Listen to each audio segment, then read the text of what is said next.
The end of the 2023-24 football season is just around the corner. In the Bundesliga, La Liga, Serie A and Ligue 1, the title is all but decided. But in the Premier League, we're seeing one of the best races in history. So, who are the favourites to be crowned champions across Europe's top 5 leagues? Hello and welcome to Football Now. As the March international break is upon us, it means the conclusion of Europe's domestic seasons are drawing ever closer. With just a handful of games to go, the race for the title is on. So let's take a look at the current state of play around the continent. For 4 of Europe's top 5 leagues, the title picture is looking pretty comfortable for the leaders. In Spain, Real Madrid are looking likely to wrestle the title back from Barcelona this season. The €103 million signing of Jude Bellingham last summer has been a revelation, with 29 goal involvements in 31 appearances so far. In Italy, Inter are 14 points clear of Milan in second, having lost only once in the league so far. It would be their first Scudetto since 2021, and this achievement has put their manager, Simone Inzaghi, into the spotlight. With many top coaching jobs available this summer, Inzaghi could be a man in demand. I honestly believe that Simone Inzaghi is a manager who's going to succeed wherever he goes next, and I believe that because when you look at the football that Inter are playing this season, it's really modern, advanced football. I think it's the fluidity in his teams is a striking contrast with most, not all, but most of the teams that are in Serie A, and I think frankly most teams in Europe. Who knows? I really think he should be one of the first names on everyone's lips this summer. I also think for the sake of Italian football, it would be great if he stays exactly where he is and keeps Inter competing at the levels they're competing at. In France, it's business as usual as PSG hold a 12-point lead at the top of Ligue 1. It would mean 10 of the last 12 league titles have headed to Paris. Kylian Mbappe is set to move to Real Madrid this summer and is proving his worth. He's scored 38 goals in 37 appearances so far this season. While in Germany, Bayern Munich, who were on a similar path of domination to PSG, might well have their streak ended this year. After winning 11 titles in a row, they now sit 10 points behind Xabi Alonso's Bayer Leverkusen, in what seems an insurmountable deficit.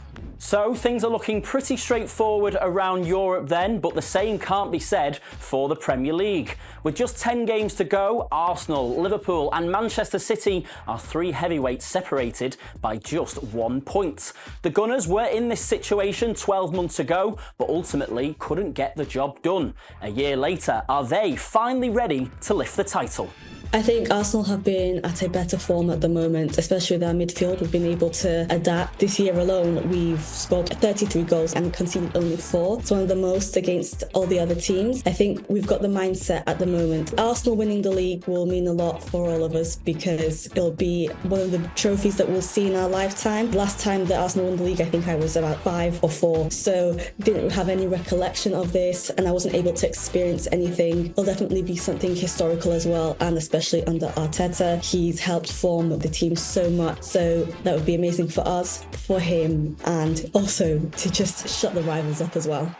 Last year, Manchester City overcame Mikel Arteta's Arsenal side to lift a 3rd successive league title and went on to win a historic treble. Another league win this time around would be an unprecedented 4 times in a row, something no English side has ever done before. It would just be another day at the office in an era of dominance for the men from East Manchester. The mentality that Pep's installed in the club, it runs from top to bottom. You can see it.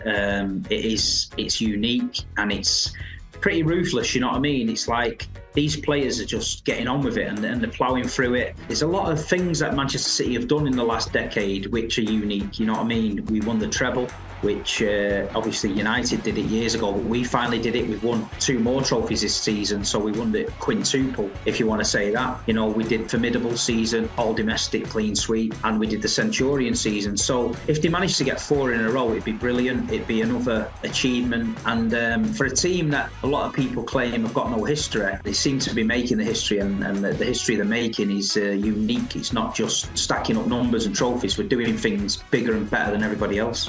Sandwiched between Arsenal and Manchester City in second place at the moment are Liverpool. Their manager Jurgen Klopp has made the decision to step away from Anfield at the end of the season after 9 trophy-filled years. So will he get his fairy tale ending and lift the title in May? I just think with Klopp announcing that he's leaving, I think that just gives everyone in the team just that extra 5 or 10% that we didn't know they actually needed.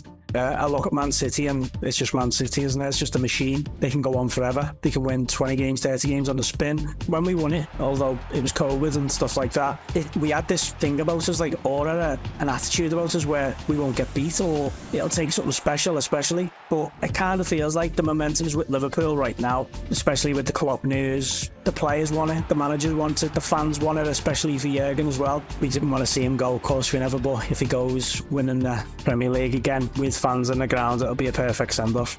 A really exciting Premier League finale to look forward to then as we reach the end of the European season.